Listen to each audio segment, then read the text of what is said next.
안녕하세요. DDC의 한유한 목사입니다. 오늘 이 시간부터는 DDC가 무엇이며 그리고 정말 마지막 때에 어떤 교회 모습으로 우리가 준비해야 되냐를 아주 심도 있게 좀 나누기를 원합니다. 성경 곳곳에 마지막 때에 대한 이야기를 해놓은 곳이 많습니다. 그 중에서 중요한 몇 가지 말씀을 우리 깊이 보면서 교회가 어떻게 마지막 때를 준비해야 될지를 좀 알아보겠습니다. 우리 이사야 60장 1절부터 5절 말씀인데요. 이 말씀은 여러분들 많이 외우다시피 하는 말씀입니다. 특별히 1절 말씀, 일어나라 빛을 발하라. 이 말씀 여러분들이 많이 아십니다. 성경을 우리 해석할 때 정말 좋아하는 구절 하나만 탁탁 떼서 외우고 중요한 핵심 구절 외우는 것도 좋지만 될 수 있는 대로 성경 전체를 계속 반복해서 읽으시고 이 성경 전체를 읽으시면서 하나님이 주신 그 메시지, 그 흐름, 문맥이라고 하죠. 컨텍스트. 그것을 보면서 우리가 하나님의 그 메시지를 캐치하는 것이 상당히 중요합니다. 이사야 60장 1절도 중요하지만 그 2절, 3절 뒤에 쭉 나온 것을 한번 쭉 읽어보시면서 어떤 메시지고 어떤 것을 이야기하는지를 우리가 알아야 됩니다. 1절 말씀은 일어날 빛을 발하는 거예요. 교회요, 성도들이요. 일어나라 빛을 발하라. 참된 예배자가 되라는 겁니다. 하나님의 영광이 우리에게 임하시면 우리는 그 예배자로서 달이 그죠? 스스로 빛을 발하지 않잖아요. 태양의 빛을 반사하는 것을 우리가 보는 것처럼 참된 예배자는 하나님의 영광이 영광을 우리가 반사체로서 하나님의 영광을 우리가 세상에 이렇게 비추는 겁니다. 하나님의 영광이 우리에게 임합니다. 그러면 우리는 빛이 되어서 이 세상을 비추게 돼 있어요. 그래서 내 빛이 이르렀고 여호와의 영광이 내 위에 임하였습니다. 마지막 때는 정말 중요하게 말씀을 우리가 새겨 들으셔야 됩니다. 참된 예배자만 살아남습니다. 많은 계시들이 있잖아요. 예수님도 직접 말씀한 것 중에 쭉정에 가라지가 있습니다. 정말 많은 교회들이 있고 그 안에 많은 성도들이 있지만 정말 참된 예배자가 있고 참된 알곡이 있고 쭉정이가 섞여 있습니다. 근데 마지막 때는요.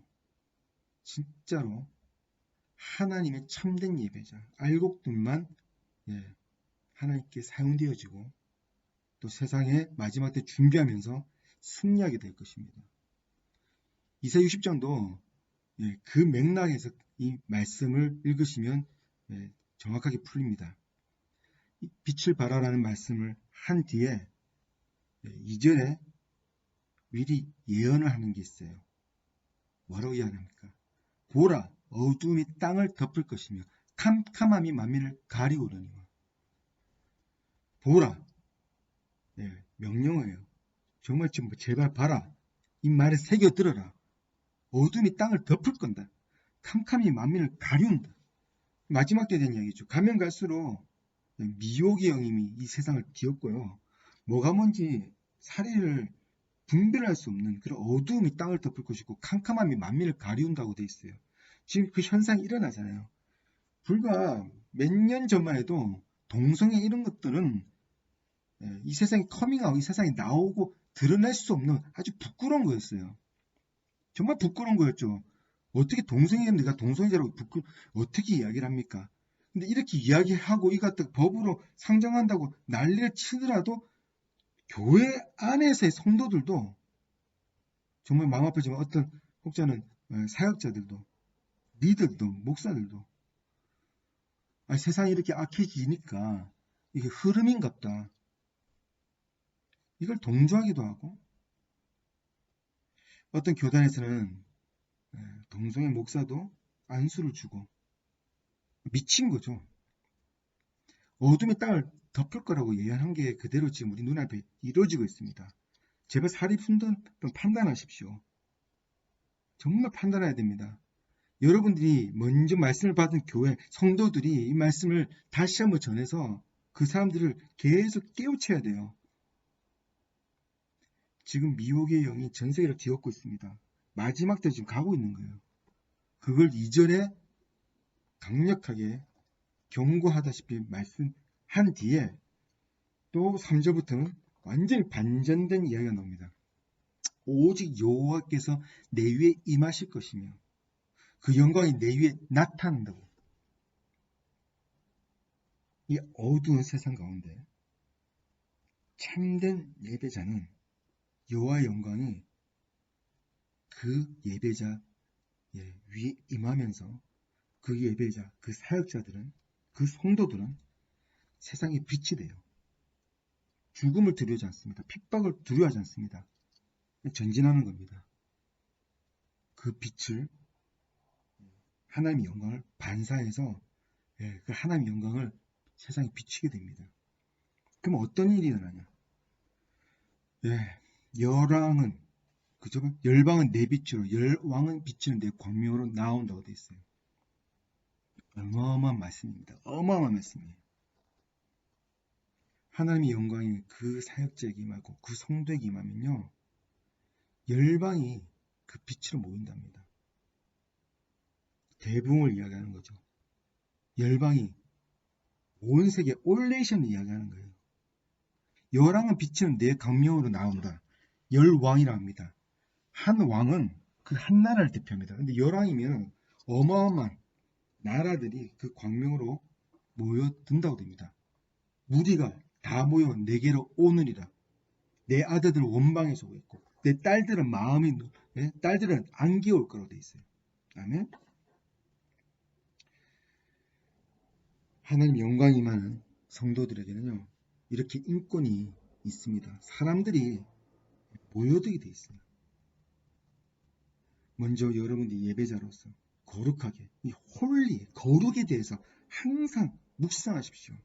마지막 때는요, 중간 지역이 없습니다.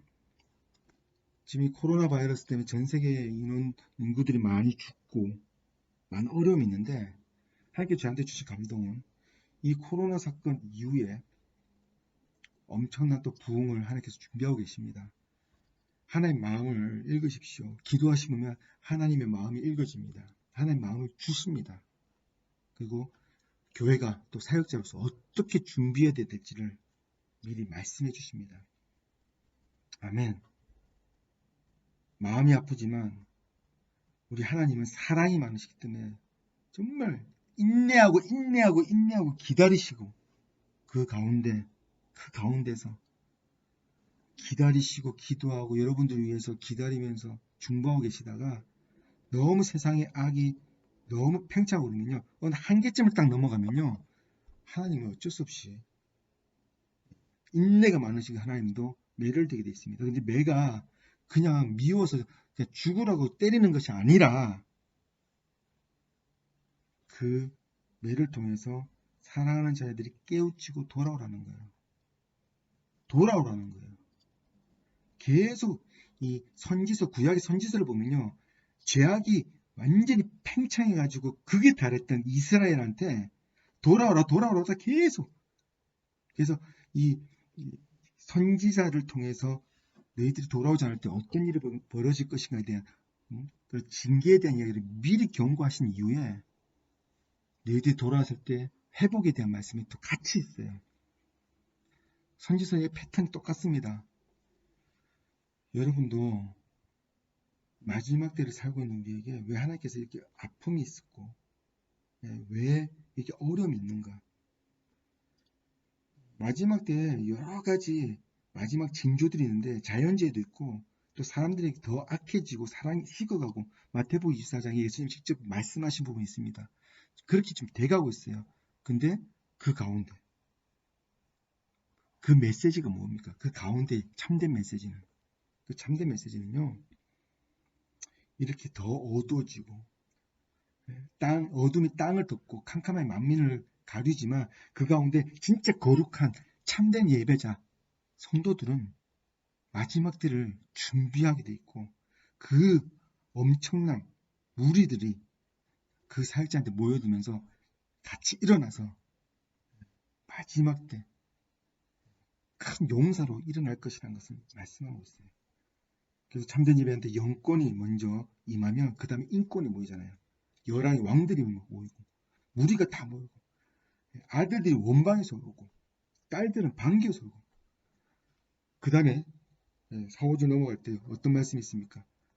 그 사역자, 그 성도들에게 그 성도가 그거 보고 예, 희색을 바라면서 마음이 놀라고 막 너무 기뻐서 희색이 바란다는 거예요.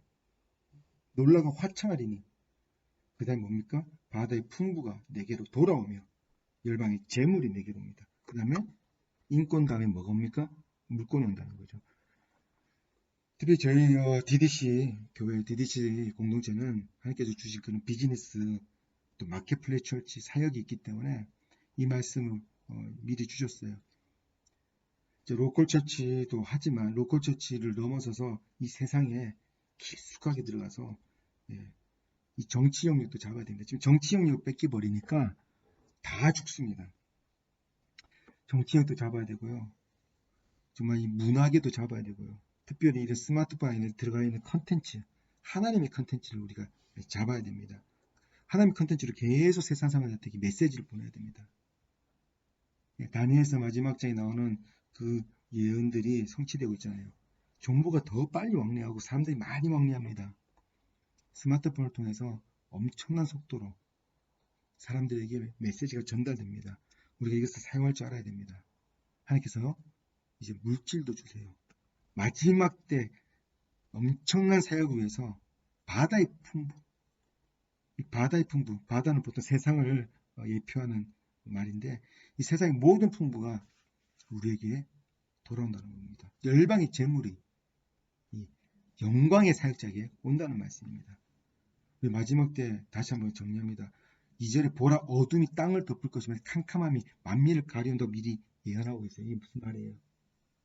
이제 어둡고 더 어둡고 더 어두워질 거고 근데 이 어둠 가운데 하나님께서는 누구를 찾고 누구에게 초점을 맞추느냐 영광이 임하는 영광의 사역자를 지금 기다리고 계시고 그분들 찾는 거예요. 지금 그분들이 여러분들이 되셔야 됩니다.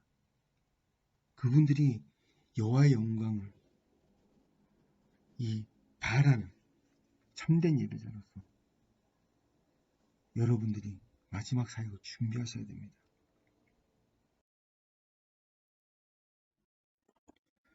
우리 데살로니가전서 5장 1절에서 4절 말씀도 한번 봅시다. 이 말씀 또한 마지막 때에 대한 말씀이죠. 특별히 이 말씀도 여러분들 많이 아시는 부분, 특별히 1절, 2절 형제들아 때와 시기에 관해서 너에게 쓸 것이 없으면 주의 날이 밤에 도적같이 이룰 줄 너희 자신이 자세함이라. 저희가 평안하다 한전할 그때 잉태된 여자에게 해산의 고통이 이룬 것 같이 여러분과 멸망이 호륜이 저에게 온다. 그죠? 저에게 이른다. 그 말씀이죠. 보통 이까지 우리가 말씀을 알고 그렇게 또 많은 설교들이 여기까지 이야기합니다. 근데 사실은 성경 전체를 계속 읽어야 돼요. 앞에도 말씀드린 것처럼 문맥을 봐야 되고 전체 보면서 이 메시지의 핵심이 뭔지를 쭉 읽어보십시오. 데살로니가 전서 5장 전체를 읽어보십시오. 분명히 마지막 때에 대해서 정말 우리 예수님도 재림하는 그날 그 시간은 아버지밖에 모르기 때문에 자기도 모른다고 예수님도 모른다고 이야기하셨습니다. 그래서 많은 이단들이 매를 맺힌 종말로 이야기하는 것 대부분 이단이죠. 성경에 근거했을 때. 왜냐하면 그날을 정확하게 이야기를 할 수가 없습니다. 예수님도 그렇게 말씀하셨어요. 그런데 그게 핵심이 아니라 더 중요한 말씀은 4절, 5절이 있습니다. 4절, 5절 같이 읽습니다. 형제들아 너희는 어둠에 있지 아니하며 그날이 도적같이 너에게 임하지 못하리니. 아멘. 5절에는 너희는 다 빛의 아들이요 낮의 아들이라. 우리가 밤이나 어둠에 속하지 아니하니 이렇게 돼 있어요. 4절 말씀 중요하죠. 그날이 도적같이 내게 임하지 못한답니다. 원래 마지막 때는 그날이 도적같이 만들어놓고 왜 갑자기 또 반대적으로 이야기합니까? 왜요? 조건부예요. 형제다 너희는 어둠에 있지 아니하며. 성도는요 앞에 이사야 60장 말씀처럼 영광이 임하는 참된 교회 안에서 뭐 어중이 떠중이 썬데이 크리스천 말고 쭉정이다 말고 진짜 참된 예배자는요 하나의 음성 듣고요 하나의 마음을 듣습니다. 정확하게 매를 맺지는 않지만 이쯤 타임라인이면 정말 마지막 때 왔다는 시기에 대한 부분 매를 맺힐에 대한 부분이 아니라 정말 우리가 깨어 있어야 되구나, 준비해야 되는구나. 그날이 여러분에게 정말 도적같이 임해서 그 사역자, 그 영광의 사역자, 그 예배자한테 그렇게 임하지 못한다는 뜻이에요. 놀라지 않는다는 뜻이에요. 왜? 거룩한 삶을 살고 있고 마지막 때를 항상 준비하기 때문에 그 마지막에 그 엄청난 요한계시록 보면은 정말 믿지 않는 자라든지 예수를 믿어도 준비 안 된 열처녀 중에 다섯 처녀, 그 기름 준비하지 못한 교회 안에서도 참된 예배자가 있고 참된 예배자가 아닌 사람도 많다는 거예요. 그런 사역자들에게는 이 마지막 때에 대한 어떤 징조나 이런 것들이 두려움을 올 거예요. 하지만 참된 예배자 그리고 참된 성도들은요, 그날이 도적같이 임하지 않습니다. 이 말씀 데살로니가전서 5장 앞부분 이 말씀도 마지막 때에 대한 말씀입니다. 여러분 깊이 고찰하시고 묵상하시고 성령님께서 여러분에게 하시는 말씀을 귀 기울여 들으십시오.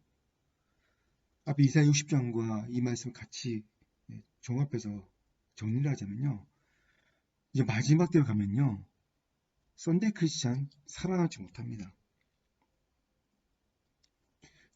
중간지대가 없습니다. 가면 갈수록 더 어두워질 거예요. 더 어두워질 때 중간 지역에 있는 그런 사람들도 그냥 어둠으로 쓸려가요. 어둠의 그 쓰나미에 쓸려갑니다. 그런데 정말 깨어있는 성도들, 정말 거룩한 성도들, 거룩한 사역자들은요, 가장 전무후무한 강력한 빛을 발하면서 예수 그리스도의 다시 오심을 준비하는 그런 거룩한 신부된 그런 성도들, 그런 교회들이 이제 마지막 때 한다는 뜻입니다. 아멘. 강력한 어둠과 강력한 빛이 공존하면서 마지막 때 강력한 빛이 어둠을 몰아내고 예수님 재림할 때, 다시 오실 때 같이 승전가를 부르면서 기뻐하면서 모든 역사는 끝이 나는 겁니다. 아멘. 마지막 때와 관련된 말씀 중에 하나, 요한계시록 2장에 보면 7대 교회에 대한 말씀이 있습니다. 요한계시록의 2장에 보면 요한이 환상 가운데 우리 예수님을 보게 되죠. 유다 사자의 그 권위 있고 그런 위험 있는 모습의 예수님께서 나타나셔서 7대 교회에 대해서 메시지를 전합니다. 칭찬한 부분이 있고 또 잘못된 부분을 잘못했다고 이야기를 합니다. 그리고 나서 쭉 요한계시록을 넘어가면요, 계속 우리가 컨텍스트, 문맥을 보면서 전체 큰 흐름을 보라고 했죠. 성경을 보실 때 뒤에 보면은 인재앙부터 시작해서 나팔지앙, 그리고 대접쟁하면서 세상에 대한 심판이 일어납니다. 요한계시록 전체 흐름을 보며, 그리고 요한계시록 12장이 가운데 어떤 중심, 어떤 축이 돼서 12장 이후부터 또 메시지가 쭉 보면서 마지막에 교회가 승리되는 모습, 승리하는 모습, 마지막 때 거룩한 무리들, 신부들이 일어나는 모습, 이렇게 보면서 역사는 끝이 나는 것을 보여줍니다. 그런데 하필 왜 7대 교회에 대해서 예수님께서 먼저 권면하고 질책하고 또 칭찬한 모습, 이것이 앞에 나온 뒤에 왜 생사심판이 나옵니까? 왜 예수님께서 교회에 대해서 먼저 말씀하셨을까요? 이 말씀은 세상 심판 이전에 교회 심판이 먼저 있다는 메시지입니다. 요한계시록 전체 큰 흐름을 볼 때 앞부분에 교회에 대해서 질책하시고 칭찬하신 것을 보시면 교회가 마지막 때를 승리하기 위해서, 감당하기 위해서 그 7대 교회에 줬던 메시지를 잘 정리하시면 어떤 교회를 준비해야 될지 답이 나오는 겁니다. 하나씩 하나씩 보는 것은 시간도 많이 가고 다음번에 별도로 정리해서 말씀드리겠지만 중요합니다. 앞에 이사야 60장도 그렇고 데살로니가전서 5장도 그렇고 마지막 때의 메시지를 쭉 정리하다 보면요. 교회가 어떻게 준비된가가 나옵니다. 어떤 교회를 여러분 준비하셔야 될지를 나옵니다. 아멘. 성경에서 말씀하시고 성경에서 권면하는 교회는요. 또 교회 수준은요. 우리가 상상하고 우리가 생각한 것 이상이에요. 교회 거룩의 수준은 지금 우리가 생각한 것 이상입니다. 성경에 그 기준이 나와 있어요. 그것을 우리가 묵상하시고 그걸 계속 고민하고 그걸 성도에게 가르쳐야 됩니다. 교회 안에서의 그 음란함과 교회 안에서 물론 죄인들이 오기 때문에 처음에 목양으로 잘 보살피고 사랑을 줘야 되죠. 근데 어느 정도 말씀을 알아듣고 뭐 소위 말하는 말귀를 알아들을 정도가 되면요. 교회 안에서 그 죄의 무서움과 죄가 하나님 얼마나 싫어하는지를 가르쳐 줘야 됩니다. 사랑을 가르치면 또 공의도 같이 가르치셔야 돼요. 교회는 공동체예요. 교회 안에 그 더러운 죄가 있어서 확장이 빠르기 때문에 그 죄를 묵인하시고 넘어가게 되면요. 전체 교회가 썩습니다. 교회 안에서 옷 입는 것도 지도자들이 가르치셔야 돼요. 교회가 얼마큼 거룩해야 되는지. 교회 안에서 예배 드리는 모습과 그 수준. 하나님은요. 사랑이 많으시지만 우리가 인간적으로 볼 때는 3차원적이기 때문에 사랑과 공의가 다르게 볼 수 있지만 사랑과 공의는 같이 가게 돼 있어요. 사랑과 공의는 같이 가게 돼 있어요. 하나님 정말 사랑하시지만 우리를 사랑하시지만 이 전체 공동체가 거룩하게 가기 위해서는 때로는 도를 넘어서고 그러면 하나님은 교회를 치십니다. 마지막 때는 분명히 말씀하셨는데 세상이 어둠이 만민을 가리게 돼 있어요. 그렇기 때문에 마지막 때 준비하는 교회는요. 더 거룩하셔야 되고요. 더 준비되셔야 되고요. 더 날카로운 말씀으로 스스로 무장돼야 되고요. 절제하셔야 되고요. 그리고 정말 이 세상과 싸워서 이기는 용사가 되셔야 됩니다. 이 7대 교회에게 주시는 메시지 계속 묵상하시고 보면요. 앞에 칭찬과 권면을 하고 나서 그 교회에게 메시지를 전하는 마지막 부분에 항상 이런 말씀이 있어요. 이기는 그에게, 이기는 자, 이기는 자. 계속 이야기합니다. 귀 있는 자는 성령이 교회들에게 하실 말씀을 들으라고. 이기는 그에게는, 이기는 그에게는. 왜 이기는 자, 이기는 자꾸 이긴다는 표현을 썼을까요? 여러분, 이기는 거에 대해서 한번 묵상해 보십시다. 이긴다는 것은 어떤 때 쓰는 표현입니까? 이긴다는 것은 전쟁 가운데 싸워서 이긴다는 뜻이죠. 무슨 말씀이에요? 요한계시록 2장의 7대 교회에게 예수님께서 말씀을 전할 때 이긴다는 표현을 쓴 건 뭐냐면요. 전쟁에서 이긴다는 거예요.